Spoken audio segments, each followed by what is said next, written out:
Hoy leemos el Evangelio según San Lucas, capítulo 11, versículos 27 y 28.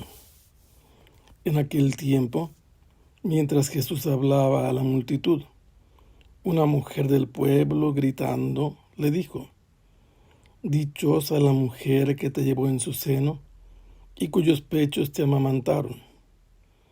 Pero Jesús le respondió: «Dichosos todavía más los que escuchan la palabra de Dios y la ponen en práctica». El Evangelio de San Lucas ha comenzado presentándonos varias parejas. Primero, Isabel y su esposo Zacarías, aunque fue presentado primero Zacarías. Después, una pareja más de personajes, Gabriel y María. Más adelante vemos a José y María, a Simeón y a Ana. Y así va caminando el Evangelio de San Lucas, y nos va a presentar un endemoniado liberado y luego la suegra de Pedro. Y hay varios pasajes donde aparece un hombre y una mujer, Simón el fariseo y la pecadora. Después se hablará del juez inicuo y la viuda insistente. Así que en el Evangelio de San Lucas encontramos varias mujeres como personajes protagonistas de algunas anécdotas que nos cuenta. Hoy leemos lo que ha sucedido después de que Jesús concedió la liberación a un hombre en un lugar del camino rumbo a Jerusalén, un hombre que había sido poseído por un espíritu que le impedía comunicarse a través de la palabra, de la expresión sonora, para hacer escuchar su voz, su pensamiento, sus necesidades o sus deseos a los demás. Y en cuanto Jesús lo liberó, este hombre pudo expresarse y se dividió el auditorio, los presentes en ese lugar. Algunos atribuían la liberación de ese hombre al poder del príncipe de los demonios. Otros preferían pedir una prueba del cielo para estar seguros de que Jesús era un auténtico enviado de Dios. Y se dividieron así, pero entre las explicaciones que Jesús hizo respecto al poder que él tenía, que provenía de Dios, el dedo de Dios actuaba en él, les dijo que era más fuerte que aquel que poseía aquel hombre, que él había venido a establecer el reino de Dios, dominando y venciendo a Satanás y despojándolo de sus bienes. Pero entre todas estas actividades que se resolvieron y se desarrollaron como reacciones ante este signo poderoso de Jesús, se dejó escuchar una voz de una mujer del pueblo que de algún modo interrumpió con su voz en su intervención lo que Jesús estaba diciendo. Jesús había apenas terminado de decir sobre la situación de una persona que había sido liberada y después no se llenaba de Dios, y entonces volvía el espíritu inmundo que lo había habitado con otros 7 y la situación era peor. ¿Cómo es que esta mujer hizo escuchar su voz? Probablemente con un grito que interrumpió e irrumpió en el silencio. De allí surgió y silenció los labios de Jesús por un momento. ¿Qué hizo esta mujer? Entre la multitud su voz pronunció una alabanza, una bienaventuranza que elogiaba a aquella que había transmitido la vida a Jesús, que lo había nutrido, que lo había criado.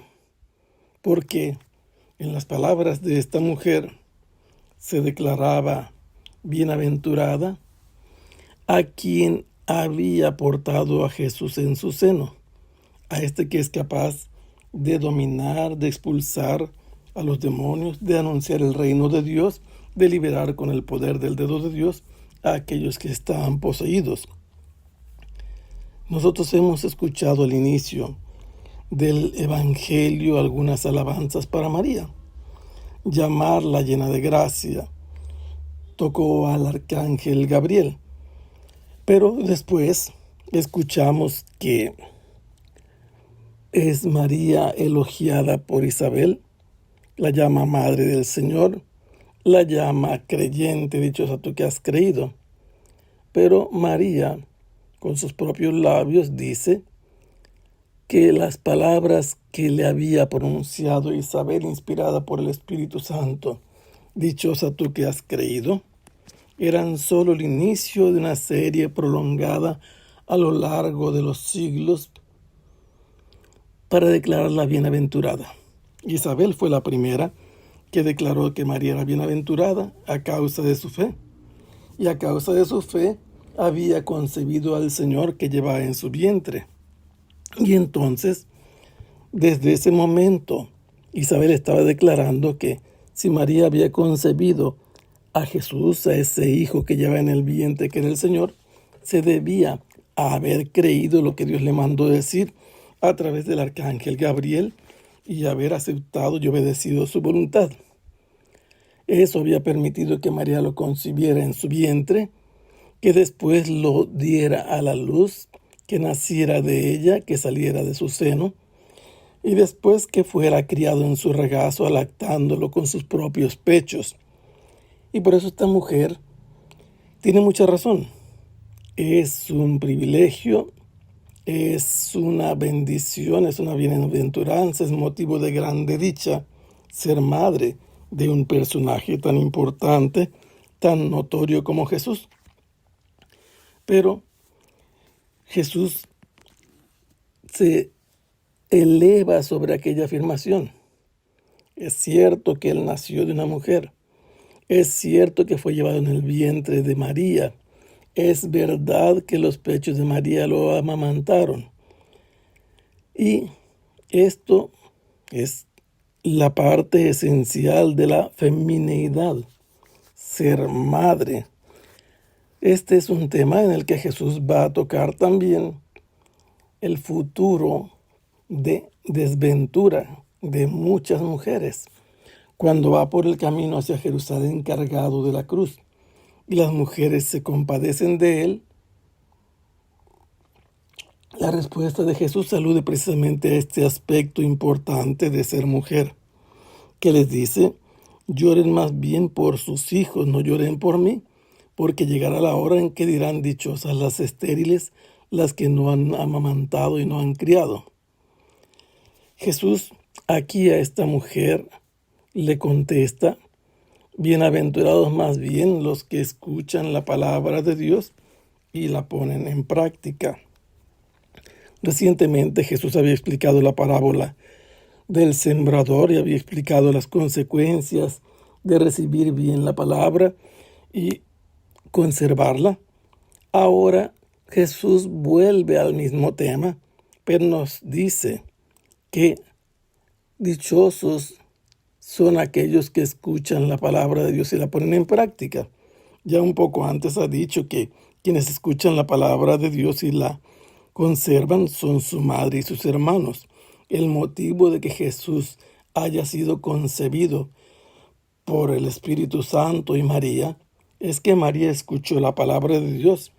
María la aceptó a pesar de las pruebas por las que tenía que pasar y se sometió obediente, dócil, sumisa a hacer libremente lo que Dios quería de ella, a pesar de los riesgos y dificultades que pudiera esto traerle en una sociedad como la de ella, en la que podía ser acusada de adulterio, podía ser por eso, una vez denunciada, lapidada, pero ella se abandonó en las manos del Señor, creyó en el Señor, se mostró verdaderamente como su esclava, abandonando su voluntad y su libertad en las manos del Señor.